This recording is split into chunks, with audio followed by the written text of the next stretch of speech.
با سلام، آنا نامجوفر هستم. کتاب American English فایل 3 درس 6B رو با هم شروع میکنیم. گرامر این درس مودال هستش و بعد میپردازیم به listening و reading و بعدش میریم سراغ تموم کردن درسمون با ریدینگی که یک پارت اکسرسایز داره که میتونید خودتون کاملش بکنین. البته من جوابها رو کامل براتون میذارم. Modals of deduction. اینجا منظور از مودال همون might, may, could, can و can't منفی هاشون هستش. اگر بخوام به صفحه 143 مراجعه بکنم میبینید که قسمت مودالز نوشته might, may خیلی ساده هست، فقط کافیه که معنی های فارسیشون رو بدونین.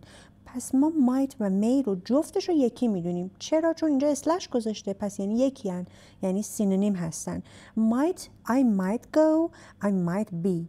I may go, I may be. پس جفتش یکیه. گفته Tony's phone is turned off. He might be on the plane now or just boarding. پس he might be on the plane now. ممکنه که الان توی هواپیما باشه. Laura might not like that skirt. پس میگه که ممکنه که اون دامن رو دوست نداشته باشه. I don't know where Kate is. نمیدونم کیت کجاست. She may be. پس اینجا دوباره ممکنه که she may be at work. ممکنه سر کار باشه. Or at the gym. یا اینکه توی باشگاه باشه. I'm surprised that Ted isn't here. من سورپرایز شدم که تد اینجا نیست. He may not know. اون ممکنه که ندونه that the meeting is today. که میتینگ امروز هستش. He may not know. پس ما اول میام not رو میذاریم بعد از may و بعد فعلمون رو میذاریم به صورت ساده. May not know. May not go. May not be. پارت بعدی در ارتباط با can هست. من رنگش رو عوض میکنم که تفاوتش رو متوجه بشیم. که همون possibility و something whenever something is impossible میگیم که can و can't میذاریم. When you are sure something is impossible or not true. یه چیزی که impossible غیر ممکنه، نمیتونید انجامش بدید. Brandon can't earn. پس ببینید توی بریتیش میگن can't که من اصلا اینجوری پرونانس نمی کنم و توی امریکن میگن can. این آخرش تش هم حتی نمیگن، میگن can. n و t میشه پس شد can. حالا من خودم چون که ماها فارسی زبونی منم میگم can't. اصلا هیچ ایرادی نداره، مهم اینه که ما زبان رو درست و شیوا حرف بزنیم. این که حالا من بخوام لهجه امریکن بگم Brandon can't earn much money، نه اصلا مهم نیست بچه. هیچ فعلا روی یه همچین لهجه‌ای کار نکنین. اصلا هیچ وقت روی همچین لهجه‌ای کار نکنین. لهجه خودتون رو پیدا کنید و یا یه نفر رو مثلا یه اکتر رو پیدا بکنید و عینش تقلید بکنید. یا اکترس، فرقی نمیکنه، آقایون اکتر، خانم اکترس. Brandon can't earn much money at his job. He's still living with his parents. و that woman can't be Jack's wife. Jack's wife has dark hair و نمیتونه خانم جک باشه و نمیتونه پول خوبی در بیاره توی این شغل. پارت بعدی در ارتباط با must. must به معنای باید. من آبیش میکنم این رو. must. When you are sure something is true, the neighbors must be out. پس باید بیرون باشه. Your sister must have a lot of money. Must have. باید یه عالمه چی داشته باشه؟ پول داشته باشه. If she drives a Porsche. خب پارت بعدی چیز دیگه فکر کنم نداره. خب این دیدین چقدر راحت بود؟ پس گرامر این درس خیلی راحته. Match the sentences. He might be American. کدوم رو گفته؟ گفته که he's wearing a baseball cap. خب شماره 1 2 تا 9 رو حل بکنین، بعد جواب ها رو چک بکنین. اینم از جواب های این قسمت. بریم پارت بعدی، پارت B. این قسمت رو حل بکنین و اینم از جواب. خب قبل از اینکه من جواب رو بذارم خودتون باید ویدیو رو پاز بکنید. برگردیم سراغ درسمون. گفته که look at the photos of 3 people then in 2 minutes match 3 sentences with each person. به هر کدوم از این تصویرها نگاه کنید. Then in 2 minutes توی 2 دقیقه match 3 sentences. match بکنید این 3 تا جمله ها رو با هر تصویر و کسی که میبینید. مثلا گفته که he or she might be a criminal. ممکنه که مثلا مجرم باشه. حالا هر کدوم که خودتون میدونید یه نگاه بندازید روی تصویر کدوم میتونه مجرم باشه. He or she might not know how to use the internet. ممکنه که ندونه چطوری باید از اینترنت استفاده بکنه. He or she could be a model.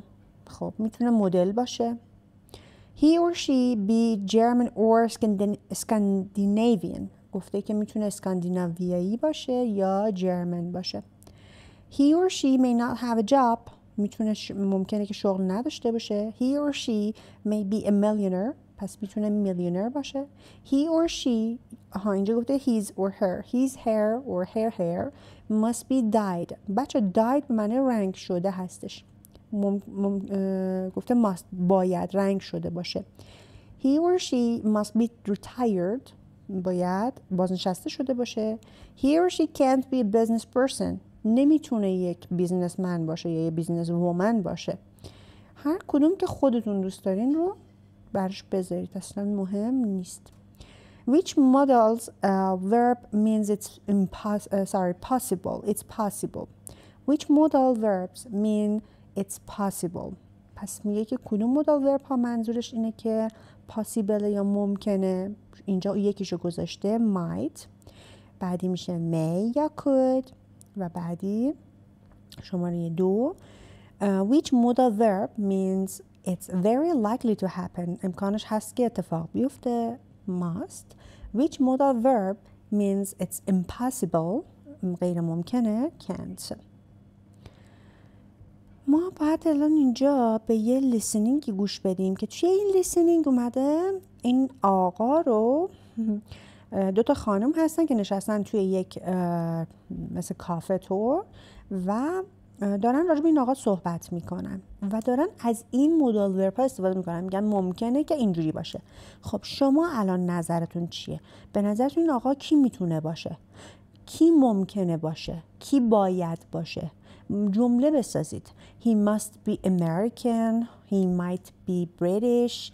He can be very rich, or he can be very famous, or he can be really poor, or he might be homeless.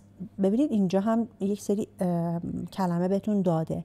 ما با گذاشتن این کلمه ها و might و can و can't و حتی منفیش هم میتونید بگین. He can't be famous. نمیتونه معروف باشه. برای خودتون جمله بسازین و بعد بریم به این قسمت گوش بدیم. گفته که where were the speaker and her friends نی. گفته که کجا بودن اینا، این 2 تا دوست و نی اسمش نیه. What were they doing؟ چی کار میکردن؟ When they saw the man وقتی که مرد رو دیدن. What did he look like؟ چه شکلی بود؟ خب look like چه شکلی بود؟ بگید چه شکلی بود، چی پوشیده. And what did Ni want to do؟ چی کار میخواسته بکنه خانم نی؟ A few months ago, I was with a Vietnamese friend of mine named Nhi in California, and we were driving around the West Hollywood area, which is a pretty famous part of Los Angeles. You know, the Sunset Strip, Melrose Avenue, lots of cool shops and restaurants, and lots of movie stars. Anyway, it was a hot, sunny day, and we were thirsty, so we stopped at a cafe for a cold drink and a snack. So we sat down at an outside table waiting for the server when we saw a man walking toward us. He was wearing a crazy combination of clothing, and he kind of looked like a mess. He had a beard, long messy brown hair, and he was wearing a winter hat in the middle of summer. Nhi said, "Oh, look at that poor man. He must be homeless. He looks like he hasn't taken a shower for some time. He's also really thin. He must be hungry. Should I give him some money?" She started to look in her bag for some money, but I looked at him again and just said, "Don't." She couldn't understand why I didn't want her to give the man some money, and she thought I was being very mean and unfriendly. خب اینجا شماره 5 هم بود که گفته what did the speaker do؟ چی کار کرد؟ امیدوارم که کامل جواب داده باشین به اینا، چون که زیاد سخت نبودش. من اول جواب‌ها رو میذارم چک بکنید ببینید درست نوشتید یا نه. گفته number 1 they were in West Hollywood which is a famous part of Los Angeles, California. گفته که اونا تو وست هالیوود بودن که خیلی معروفه اون بخش معروفی از کالیفرنیا و لس آنجلس هستش. Number 2 they were sitting in the cafe. نشسته بودن تو کافه. He looked like a mess. مثل کثیف بود اون آقا. He had a beard, long messy brown hair and he was wearing a winter hat in the middle of summer. گفته که خیلی کثیف بود و ریش داشت و خیلی موهای بلند مسی و بدجوری داشت و he was wearing a winter hat. یه کلاه زمستونه پوشیده بود توی وسط چله تابستون. He wanted to give the man some money. میخواست به اون آقا یه مقدار پول بده و she told her friend not to give the man any money. که بهش پول نده. بهش گفت که پول بهش نده. حالا چراشو بعداً میفهمیم. الان من میخوام ترجمه این قسمت رو داشته باشم. خب گفته که پارت اول a few months ago I was with a Vietnamese friend of mine named Nhi. با دوست ویتنامی بودم اسمش نی بود in California.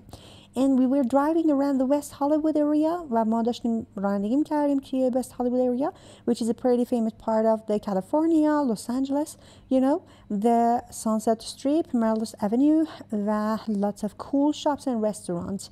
گفته که یه عالمه رستوران‌های کول و شاپ‌های کول داره که lot of movie stars و یه عالمه ستاره‌های سینما. Anyway, به هر حال it was a hot sunny day. یک روز گرم تابستونی بود and we were thirsty. ما تشنه بودیم. So we stopped at the cafe for a cold drink and a snack.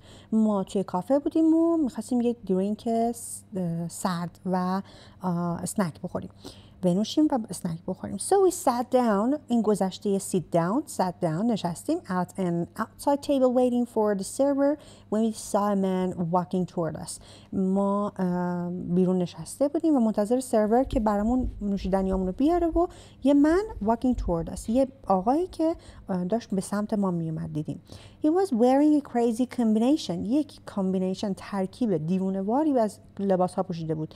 And he kind of looked like a mess. یک جورایی مثلا خیلی نامنظم بود. He had a beard, long messy brown hair and was wearing a winter hat in the middle of summer که معنی کردم. He said, oh, look at the poor man. نگاه اون مرد بیچاره بکن. He must be homeless. باید مثلا بی خانمان باشه. اصلا چقدر مسخره که یه نفر بشینه و یه آدم بدبخت ببینه و بگه اوه نگاه چقدر بدبخت این مرد بدبخته داره رد میشه. اصلا واقعا با عقل جور در نمیاد این قسمتش. He looks like he hasn't taken مثلا فکر کن مثلا یکی رد بشه بهش بگین که این دستش شکسته نگاه این پاش شکسته مثلا واقعا کار درستی نیستش. He looks like he hasn't taken a shower for some time. به نظر میاد که خیلی وقت بود حموم نکرده بود. He's also really thin. خیلی هم لاغر بود. He must be hungry. بعدم گشنه باشه. Should I give him some money? باید بهش پول بدیم. She started to look in her bag for some money. تو کیفش دست کرد که پول در بیاره. But I looked at him again and just said don't. نگاه اون آقای کردم گفتم نه. She couldn't understand. اون دوستم که اسمش نی بود نفهمید که چرا من گفتم نه بهش پول نده. And she thought I was being very mean and unfriendly. فکر کرد که من یه آدم خسیس و unfriendly هستم. حالا بریم دلیل اینکه گفت نه رو ببینیم دقیقاً چی بوده. 48. 3.48 When the man had gone past, I said, Nee, that man isn't homeless. He's Russell Brand, the British comedian and actor. He's one of the funniest people in show business, and he definitely isn't homeless. He has a house in the Hollywood Hills and an apartment in New York City. And he definitely doesn't need any money. He just enjoys wearing comfortable, old, mismatched clothing. In fact, Russell Brand often talks to the homeless people he sees on the streets and gives them money or buys them food. Even though he looks a little messy and scary, he's actually a very kind person. Nee was really surprised. She said that she thought all U.S. celebrities dressed in designer clothes and had perfect hair and makeup all the time. I told her that in the U.S., you can't always judge people by their appearance. A lot of people, even famous celebrities, like to dress in old, mismatched clothing because it's comfortable And it helps them blend in with the crowd better so they can go quietly about their business. خب این قسمت هم من بهتون پیشنهاد میدم یک برگه بردارین و خلاصه‌ای چکیده‌ای از این پارت برای خودتون بنویسین و بعد سعی کنید اون رو بلند بلند تکرارش بکنید. گفته که when the man had gone past، وقتی که رد شد I said nee, that man isn't homeless. اون آقا homeless نیست. He's Russell Brand. Russell Brand, the British comedian and actor. یک کمدین بریتانیایی و بازیگر هست.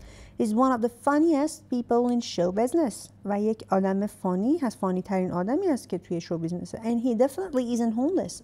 به طور قطع هم homeless نیست. He has a house in Hollywood Hills, an apartment in New York City, and he definitely doesn't need any money. و به طور قطع هم پول احتیاج نداره. آپارتمان داره و فلان. He just enjoys wearing comfortable old mismatched clothing. فقط داره لذت میبره از اینکه لباس بپوشه، لباس این مدلی بپوشه. In fact, Russell Brand often talks to the homeless people he sees on the streets and gives them money or buy them food. در اصل این آقا برای هوملس ها اصلا چیز هم میخره، غذا هم میخره و پول هم بهشون میده. Even though اگرچه he looks a little messy، اگرچه یه ذره به نظر مسی میاد and scary، یه ذره هم ترسناک میاد. He's actually a very kind person. در واقع آدم کایندیه. ببینید اینجا گفته even though، اگرچه یه چیزی، ولی ما تو فارسی بعدش میگیم ولی فلان، ولی تو انگلیسی ولی دیگه نداریم، بات نمیذاریم. گفته even though he looks a little messy and scary, he's actually a very kind person. شما بگین که اگرچه آدم مثلا بد اخلاقیه ولی معلم خوبیه. Nee was really surprised. She said that he thought all US celebrities dressed in designer clothes and had perfect hair and makeup all the time. فکر میکنن که سلبریتی ها باید همیشه پرفکت و میکاپشون همیشه سر جاش باشه. I told her that in the US you can't always judge people by their appearance. نمیتونی توی آمریکا مردم رو با ظاهرشون قضاوت بکنی. A lot of people, even famous celebrities, like to dress in old mismatched clothing. دوست دارن mismatched clothing بپوشن، اصلا مچ نباشه لباسشون با هم. Because it is comfortable. بخاطر اینکه راحته. And it helps them blend in with the crowd better so they can go quietly about their business. میتونن مخلوط بشن، یعنی میتونن برن لابلای مردم، لابلای جمعیت بدون که کسی بشناسشون، آروم مثلا حالا رد بشن و اون بیزنسشون رو پنهان بکنن. خب اینم از این پارت. پس قرار شد که برای خودتون یه سامری بنویسیم. گفته که yes, appearance matters. When Susan Boyle first walked onto the stage، گفته که وقتی که appearance حرف اول رو میزنه، appearance matters. When Susan Boyle first walked onto stage on Britain Got Talent، ببینید اینجا Britain Got Talent بوده و مثلا توی یک کتاب دیگه ممکنه مثلا American Got Talent باشه یا یک برنامه شو جدیدتری باشه. هیچ فرقی نمیکنه، مهم انگلیسیه. من اینو بارها گفتم. People immediately، مردم خیلی سریع thought that she looked like a 47 years old single woman. فکر کردن که شبیه یک خانم 47 ساله پیر سینگله که الان تنها زندگی میکنه. With her cat، با گربش. Which in fact she was، که در واقع هم همینجوری بود. Nobody thought for a minute that she had a chance of doing well on the show. هیچ کس حتی برای یک دقیقه فکر نکرد که این شانس اینو داره که بهتر نشه ارائه بده or could ever become a star، یا حتی میتونه یک استار بشه. But when she opened her mouth، وقتی که دهنشو باز کرد and started singing I dreamed from the musical less miserable، everybody was amazed. همه یهو اصلا تعجب کردن، متعجب شدن. After the video of her performance went viral، اینجا went viral گذشته go هست، پس میگیم go viral.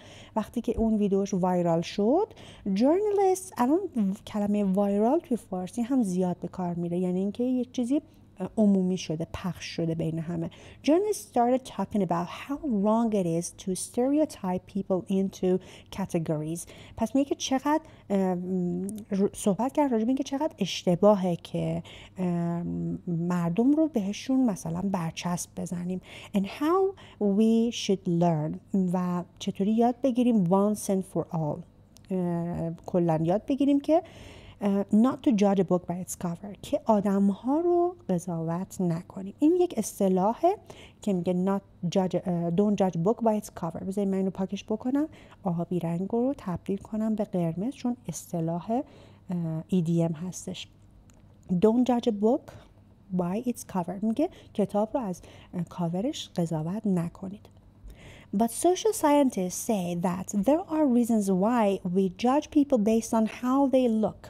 Social scientists میگن که there are reasons، دلایلی وجود داره که چرا we judge people، ما مردم رو judge میکنیم، قضاوت میکنیم based on how they look، بر اساس اون چیزی که ظاهرشونه. On a very basic level، در basic ترین levelش judging people by their appearance means putting them quickly into categories. ما خیلی سریع داریم اونا رو توی یک دسته بندی میذاریم. بذارید من دوباره آبیش بکنم. In the past being able to do this was vitally important. اون vitally important یعنی خیلی دیگه مهمه. پس ما قبل از important وقتی vitally بدیم یعنی خیلی مهم. گفته که توی گذشته being able to do this، قادر بودن به این کار خیلی مهم بود. And humans developed the ability to judge other people in seconds. و مردم کلا جاج میکردن دیگه، توانایی این داشتن که جاج بکنن. Susan Fiske, a professor of psychology and neuroscience at Princeton University, said that traditionally, به صورت traditionally, most stereotypes این باورهای غلط are linked to judging whether a person looks dangerous or not. میگه که این قسمت بیشتر کلیشه ها با قضاوت در مورد اینکه آیا یک فرد خطرناک به نظر میرسه یا نه ارتباط داره، مرتبط هستش. In prehistoric times، در گذشته ها، پس prehistoric دیگه historic یعنی گذشته و prehistoric یعنی دیگه خیلی گذشته ها. It was important to stay away from people who looked aggressive and dominant. میگه که آدم ها از آدم های اگریسیو و پرخاشگر کلن دور میموندن. حالا منظورش اینه که کلن آدم های اگریسیو رو باید دوری کرد ازشون. اگریسیو به معنای پرخاشگر و اینا. و دامیننت هم آدم هایی که مثلا خیلی ادای قوی ها رو میخوان در بیارن، میخوان بر شما چیره بشن. یه همچین معنی داره. One reason why our brains persist in using stereotype، یک دلیلی که مغزمون میخواد پافشاری بکنه روی این stereotype، experts say is that often they give us generally accurate information. به ما اطلاعات accurate و درست میده. Even if all the details aren't right. حتی اگه اون دیتیل ها درست نباشن. Ms. Boyle's appearance, for example, accurately به صورت واضح اون ظاهرش told us a lot about her. یک عالمه چیز راجبش به ما میگه including her socioeconomic level and lack of worldly experience.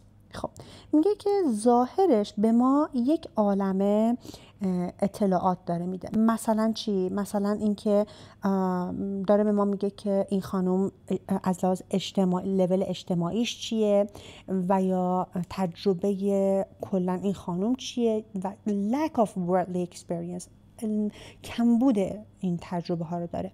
People's enthusiasm for Susan Boyle، اون اشتیاقی که مردم داشتن برای سوزان بویله and for other underdogs who end up winning، و بقیه کسایی که برنده نشدن. underdog به معنای کسیه که بازنده است، برنده نشده. بذارید من اینو علامت بزنم. بقیه کسایی که باختن who end up winning is unlikely to stop us from stereotype people. یه جورایی ما رو جلومون رو گرفت از این استریوتایپ ها. و this may be one of the reasons why although Ms. Boyle expressed the hope، بذار من برم بالا، that maybe this could teach them a lesson. این میتونه بهشون یک درسی بده. بچه این یک collocation هست. Teach someone a lesson. Teach someone a lesson. Or set an example. Set an example. دوباره این خودش collocationه. یه نفر میتونه مثالی باشه برای فلان. She did begin to change her appearance. اینجا چرا گفته did begin؟ میخواد تأکید بکنه. شروع کرده به تغییر دادن ظاهرش. Wearing makeup, dyeing her gray hair and appearing in more stylish clothing. و داره کلا ظاهرش تغییر میده. موهاش رو رنگ میکنه و استایلش تغییر میده. کلا آدم خوب نیست که کسی رو از ظاهرش قضاوت بکنه. این پارت رو حل بکنید و الان هم جواب ها رو داشته باشیم. پس went viral همون وایرال شدن. Judge a book by its cover. Vitally important. Socioeconomic level. Underdogs. گفته underdogs people who are not expected to succeed. پس پیروز نشدن. Socioeconomic what social class she is and how much money she has. گفته که با پارتنرتون راجع به این موضوع صحبت بکنید. اگر میتونید خودتون با خودتون بلند حرف بزنید که این پارت رو انجام بدید. چون اسپیکینگ کاری من براتون نمیتونم انجام بدم. گفته do you think people in your country tend to judge other people by their appearance؟ آیا تو کشورتون مردم رو قضاوت میکنن با ظاهرش؟ البته زیاد تا دلتون بخواد.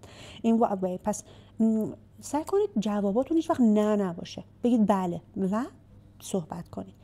گفته که how important do you think appearance is for following people؟ برای این آدم ها چقدر ظاهرشون مهمه؟ politicians, TV hosts, business people, singers و doctor. نظرتون رو بگین. Do you think it is right that their appearance matters؟ فکر میکنید ظاهر خیلی مهمه؟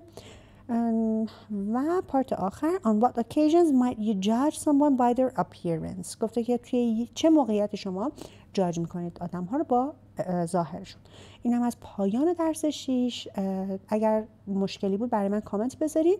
من حتما پاسخ میدم بچه ها. من چون که کلا این ویدیوها رو یک تیک میرم جلو و هیچ پاز بینش نمیشه، ممکنه جاهایی ایرادهایی باشه، حتما به من بگین، من حتما ایرادها رو برطرف میکنم، به خاطر اینکه خیلی این روزا سرم شلوغه و نمیتونم مجدد برگردم و ویدیو رو نگاه بکنم. اگر مشکلی بود با دقیقش به من بگین تا من اونجا رو براتون توضیح بیشتری بدم. تا جلسه آینده، خدا نگهدار.